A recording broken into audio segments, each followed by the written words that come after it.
Good afternoon, Chair Greenlick and committee members. My name is Kevin. I have this problem. No, I think I'm not going to. No, you're fine. Okay. You're fine. My name is Kevin. And you don't need to be that close, Kevin. Oh, okay. Yeah, perfect. Can you hear me now? Yes, My name we is Kevin Fitz. I'm the executive director of the Oregon Mental Health Consumers Association. I just want to tell you just a quick 30-second about some of my lived experience. I grew up in a childhood with a lot of adverse childhood events, trauma, divorce, alcoholism, mother, chronic physical disabilities, bullied in high school and in junior high terribly, dropped out of high school, ended up at 19 on the streets of Portland in Old Town, homeless, psychotic, ultimately ended up in Damisch State Hospital, which you might be familiar with, the Wilsonville grounds, discharged into that to a group home right in Monmouth County, right near Monmouth. I was told there, at 20 years old, they said, Mr. Fitz, you will not be able to live independently. You have severe and persistent mental illness. You have the diagnosis of schizophrenia. You will not be able to live independently. You need to adjust to the idea that you will be living in structured and residential group home for the rest of your life. So I got kicked out of there for being the term medically non-compliant or difficult to treat. Everywhere that I encountered conventional major paradigm psychiatric services, I bolted. I left the United States Army Psychiatric Services on the East Coast and went AWOL. Ended up, like I said, in Old Town in Portland. Ultimately ended up in Damisch State Hospital, got committed by a judge in Benton County to there, and living in a group home. I got kicked out of that group home, got kicked out of another group home for being non-compliant, difficult to treat. It was there when I got kicked out of that and ended up back again in summer of 1985 in Damisch State Hospital with full-blown psychotic episode and schizophrenic symptoms that I met a gentleman who was a recovering alcoholic and that had also had bipolar disorder. His name was Garrett Smith. Garrett Smith was the first executive director of an organization called the Mind Empowered Incorporated, which was funded by the federal government starting in 1988 to support the initiative of peers and consumers and individuals with lived experience supporting each other in their recovery and rehabilitation. Actually, there's a gentleman in the audience who was actually on the board of directors when I worked there, Bob Junda from the Disability Rights Organization. So that from there, I went on and got involved in consumer services, peer services as a clinician, as a peer provider.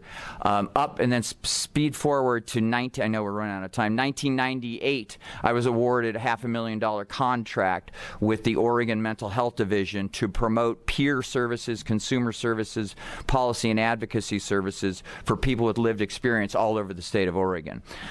To that fact, we had Senator Cruz come and speak at our 2000 conference, which was phenomenal. At that time, I was also serving on then President Clinton's Federal Mental Health Services Committee to provide the voice of consumers and survivors and peers. My life went in a ditch after I lost my job. In 2002, from 2002 to 2014, psychosis, addiction, houselessness, criminal incarceration, my partner being evicted because of my psychotic episodes, houseless on the streets of Portland, et cetera, et cetera. So I was underwater for 12 years.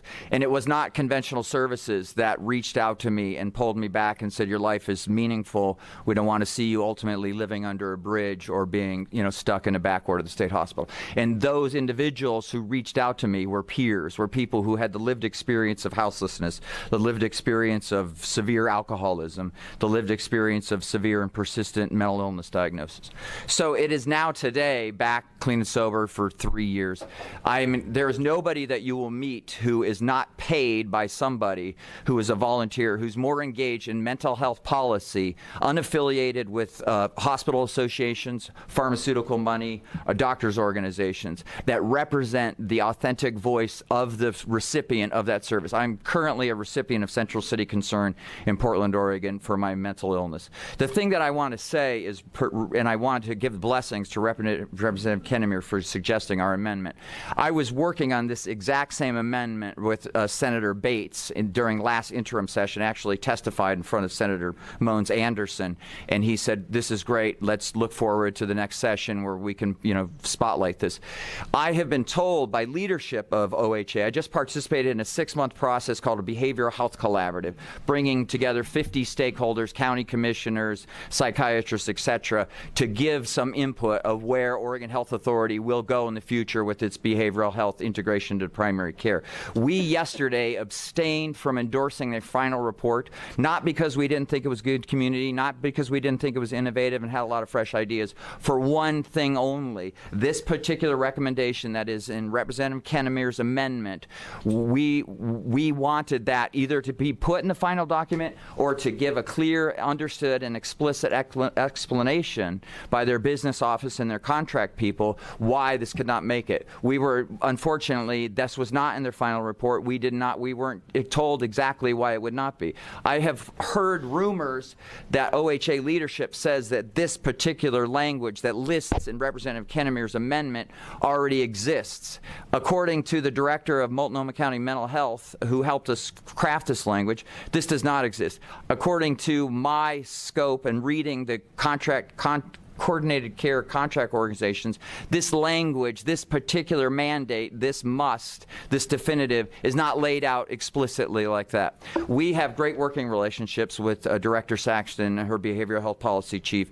All we are saying is take a look at this. We think that this would uniformly grow the field of peer support services from Pendleton to Klamath Falls across the state. So if I move to Grants Pass and my girlfriend gets a job at the university down there, I might be going there, and when I walk in the door, what we want with this initiative is that peer services, you get a psychiatrist, you get a case manager, you get a skills trainer, you get a QMHA, and you get a nurse, to be part of the basic package of your Oregon Health Plan recipient service. Since 1998, the federal government in code has made it allowable to bill peer services for Medicaid.